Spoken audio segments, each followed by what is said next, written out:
Olá, turma! Tudo bem com vocês? Espero que estejam todos com saúde. O tema da nossa aula de hoje será um tema muito importante, de um movimento que aconteceu na Europa no século XVIII. Movimento esse denominado de Iluminismo. E nós vamos ver durante essas videoaulas, não só somente nessa, as suas influências que esse movimento teve em outros continentes, até mesmo no Brasil. Correto? Então, pegue o seu caderno, o seu material didático e vamos dar início à nossa aula. Tudo bem? Vamos lá!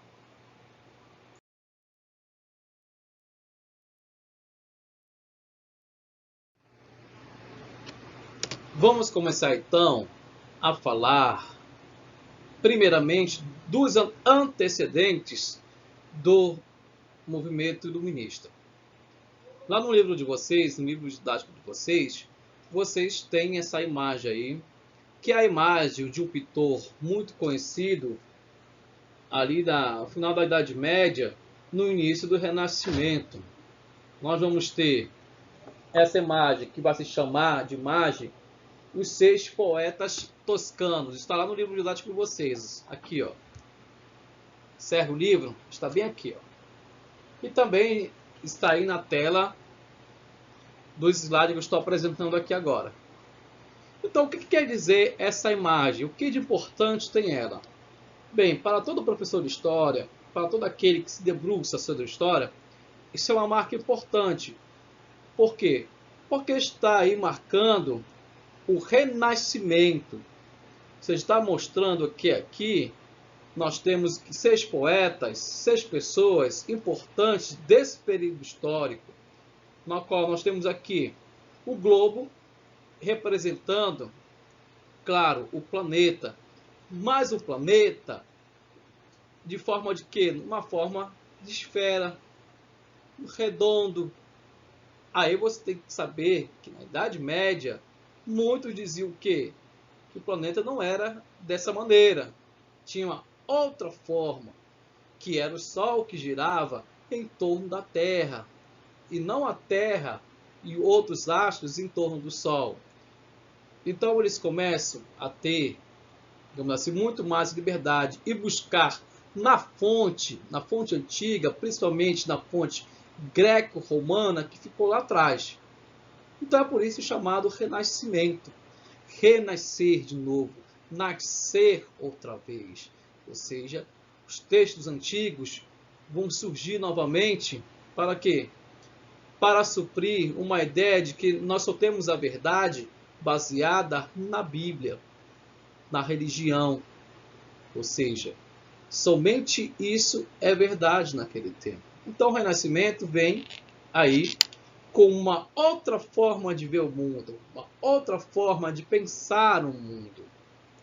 E essa imagem nos mostra isso pra gente. Nós temos aqui Dante segurando a Divina Comédia e tantos outros poetas também dessa época aí, que juntos aí marcam esse período histórico, esse pequeno rompimento como uma transição da Idade Média para o Renascimento, principalmente no Renascimento científico. Não é apenas o Renascimento na literatura, nos seus modus operandi de sociedade, mas principalmente na ciência. Um novo olhar sobre o mundo, um olhar com o ser humano. O homem é o centro da questão agora, é o centro de toda a verdade, de toda a resposta também. Então nós vamos ter aí um Renascimento como antecedente também do próprio Iluminismo, correto? Então vamos prosseguir. Continuando ainda a falar sobre os antecedentes do Iluminismo, comecei a falar sobre o Renascimento, ok?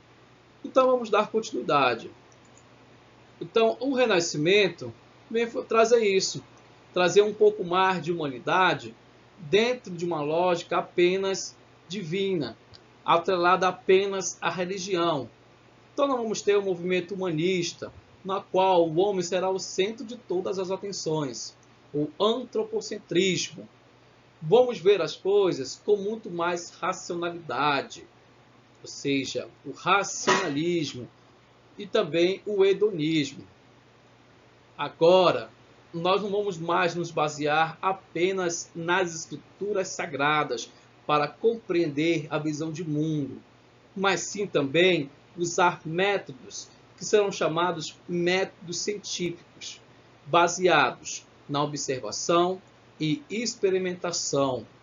Ou seja, a tua resposta naquele momento não está somente agora mais apenas no livro sagrado.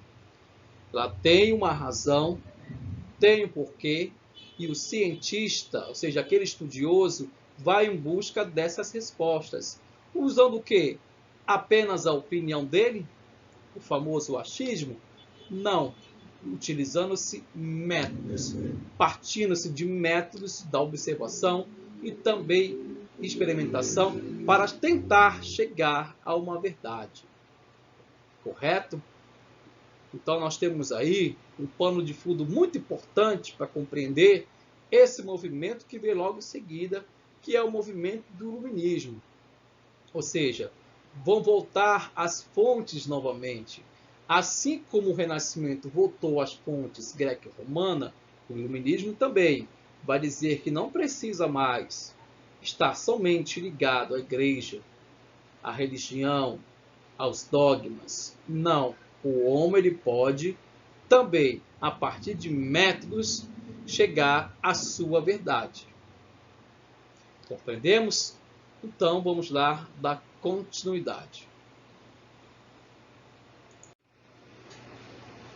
Bem, pegando mais um pouco e utilizando um pouco mais o contexto histórico desse movimento, nós vamos ver ainda um pouco mais do Renascimento, porque é importante compreender isso, importante lembrar de personagens dentro do Renascimento, ainda ali numa era medieval, para compreender melhor o iluminismo posteriormente.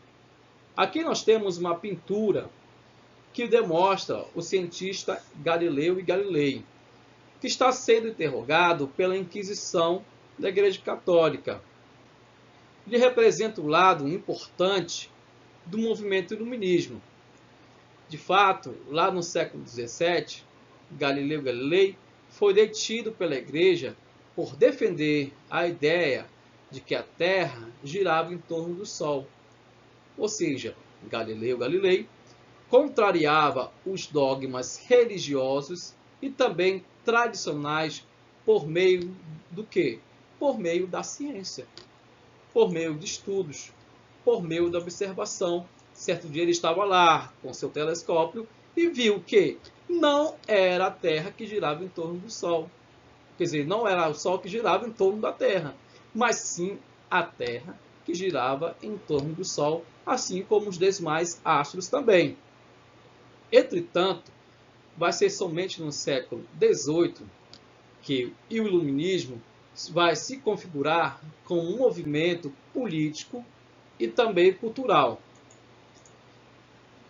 Em suma, os iluministas eles vão passar a contestar o sistema político da monarquia e também uma tradição baseada na religião, nos dogmas que são verdades para igrejas imutáveis, não muda, mas é uma verdade da igreja.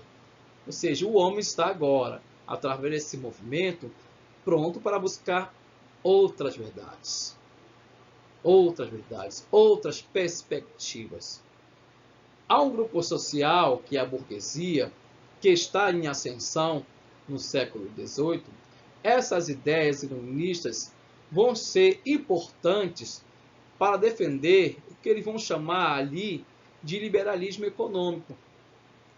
Então é importante compreender que pelo menos 3 acontecimentos é importante aí para a burguesia: a Revolução Francesa, a Revolução Industrial e a Independência Americana.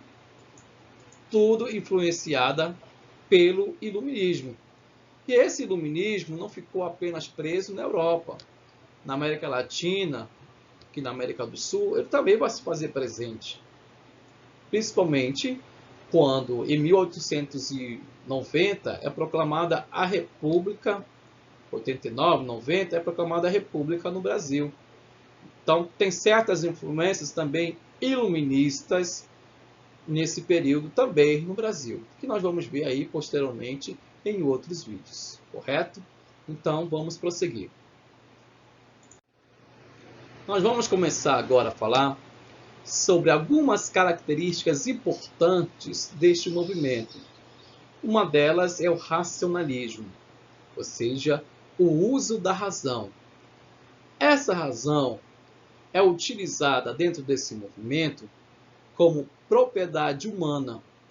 Assim, por meio dela é que é possível desvendar o mundo, ou seja, lançar luz. Daí o nome iluminismo.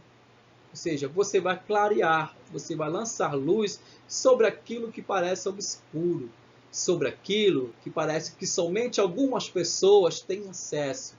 Mas agora você, dito também pessoa comum, pode também lançar luz, pode participar utilizando a razão, a racionalidade. Outro aspecto importante vai ser o cientificismo, ou seja, com o iluminismo, a ciência é contraposta à religião, sendo considerada a forma mais confiável e mais verdadeira do conhecimento no progresso.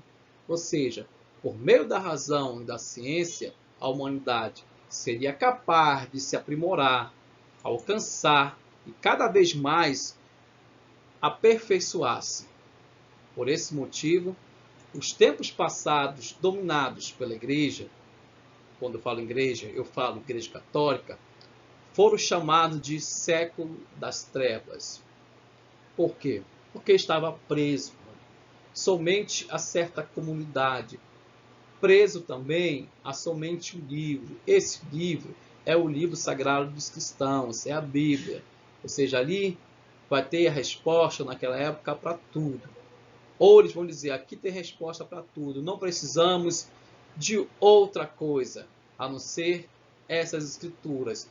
Mas essas escrituras, a comunidade não tem acesso. Grande parte da comunidade é analfabeta. Então, como fazer uma interpretação? Como eu vou saber se pastor ou padre estão me enganando, estão falando a verdade? Então, tudo parte do questionamento, tudo parte do querer aprender, do lançar luz. E é isso que muitos dos filósofos iluministas vão fazer naquela época. Vão em busca das respostas. Correto? Então, vamos lá. Outra característica importante é o liberalismo. O liberalismo é uma das maiores críticas do movimento burguês, principalmente, também é chamado movimento iluminista, movimento burguês contra o sistema da monarquia. É a concentração de privilégios na mão de poucos. O burguês sempre quis acabar com a monarquia, porque não adiantava mais nada produzir apenas para sustentar uma camada de nobres e monarcas, e também, muitas das vezes, parte do clero. Então, esses burgueses querem o final de tudo isso. Então, veio no movimento iluminista uma chance de irem para outro caminho, trilharem outro caminho, criarem novas perspectivas. Na ideia liberal, todos os indivíduos devem ser iguais. E isso vai o tirar praticamente das amarras das tradições e das amarras sociais. Então, para eles, o ser humano é livre. Não tem que se ficar alienado à religião ou qualquer que seja grupo que faça parte ainda, tenha resquícios desse tipo. Correto? Então vamos lá, vamos prosseguir. Continuando a apresentar algumas características desse movimento feminista, nós também vamos ter a característica de liberdade, igualdade e fraternidade. Esse é o lema conhecido principalmente da Revolução Francesa. A frase mostra a força que esses ideais iluministas tiveram para desencadear tais mudanças sociais. Outra característica do movimento são as virtudes. Os filósofos iluministas são também conhecidos por pensarem a respeito das virtudes humanas. Ou seja, nesse sentido, o ser humano passa a ser o centro da reflexão, substituindo principalmente a figura de Deus, a figura divina. E nós vamos ter outra característica importante, a modernidade, que está aqui embaixo, onde estou passando o laser.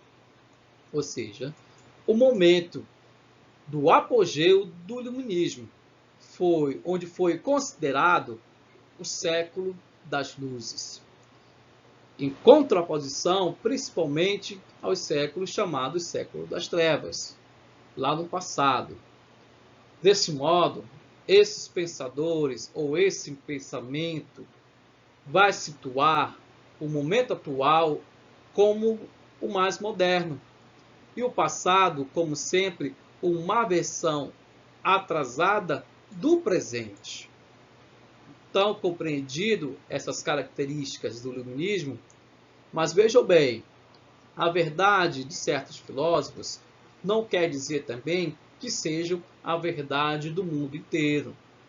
Pode ser a verdade deles, assim como você também tem que saber em busca da sua própria verdade. Mas não quer dizer que você vá se sentir superior ao seu próximo ou vai querer que ele também compartilhe da sua própria verdade. Você não pode fazer isso. Você não pode exigir que o outro pense da mesma maneira que você. Você tem que ter sempre o respeito e o diálogo, sempre, principalmente com o seu próximo. Correto? Então, vamos lá. Nós vamos ter aí algumas pessoas, alguns filósofos, que são chamados de percussores do iluminismo. Lá no livro didático de vocês vão ter essa parte que eu trouxe aqui, este recorte. Ele diz o seguinte: um dos grandes representantes do racionalismo foi o francês René Descartes, que viveu entre 1596 e 1650. Embora tenha vivido antes do século das luzes, do século XVIII, o seu pensamento vai influenciar vários iluministas. Descartes pretendia criar um método de investigação que pudesse ser aplicado a todas as ciências. Ele acreditava que a forma mais segura para se chegar a um conhecimento era por meio da utilização da dúvida, do raciocínio matemático. Ou seja, Descartes, já nessa época, já se utilizava de quê? De métodos para chegar ao quê? As suas respostas. Ele não pegava a Bíblia, pode ser até que leria, mas a sua profissão, até mesmo matemático, não condizia com aquilo que estava escrito lá. Então, Descartes é um dos grandes influenciadores e percussores desse iluminismo, que vai se utilizar principalmente do método dedutivo, que nós vamos ver aí a seguir no próximo slide. Vamos lá.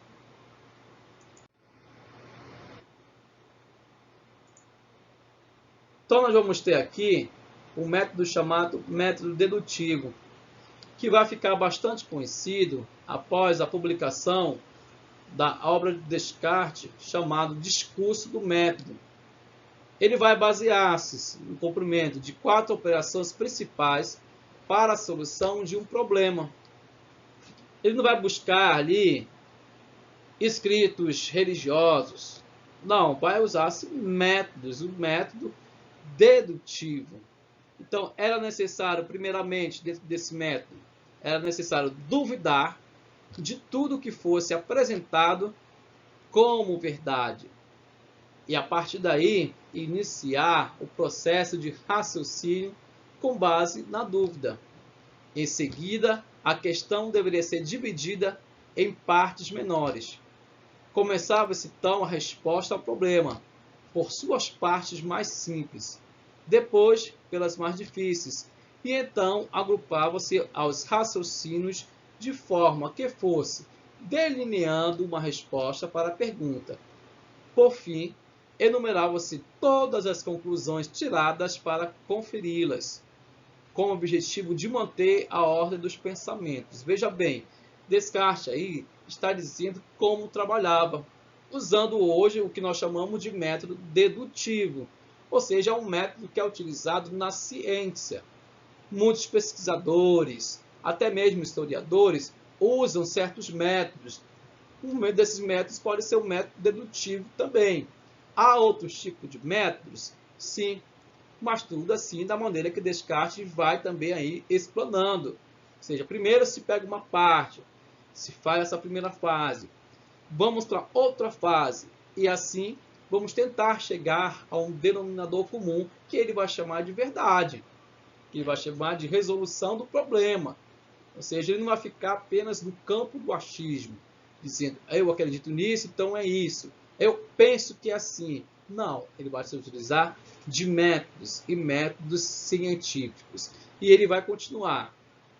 Se você pensar na forma como resolver problemas em sua aula de matemática, observará que é mais ou menos assim que transcorre a solução deles, não é mesmo? As ideias de Descartes mostram-se muito adequadas à resolução de problemas matemáticos, nem sempre podendo ser aplicada com sucesso à questão de outras áreas. Independentemente disso, o trabalho desse estudioso exerceu influência sobre áreas das ciências humanas, como filosofia, e contribuiu para o fortalecimento do movimento humanista que colocava o indivíduo como alvo ao qual deveria convergir todos os esforços humanos. Ou seja, já que ele utilizou esse método na ciência dele, que era a ciência matemática, outras ciências também posteriores vão utilizar a partir de métodos também na sua área, podendo ser na história, podendo ser na biologia, podendo ser na filosofia, ou seja, em outras ciências, principalmente a ciência humana, correto? Então vamos dar continuidade, vamos prosseguir. E aqui eu vou deixar para vocês aí uma aula posterior alguns exercícios. Página 18, trocando de ideias. Página 17, organize as ideias. E página 19, também organize as ideias, correto? Então vamos lá, façam um exercício. Mantenham sempre o caderno, o livro de vocês, sempre organizado e atualizado. Tudo isso, ponto a ponto, tudo isso está sendo avaliado. Então, meus queridos, nós chegamos ao final da nossa videoaula. Espero que todos tenham tido ou prestado muita atenção no que foi falado. Então, aguardo vocês aí no próximo vídeo, aí, num outro momento, correto? Então, um forte abraço a todos e até a próxima, se assim Deus nos permitir.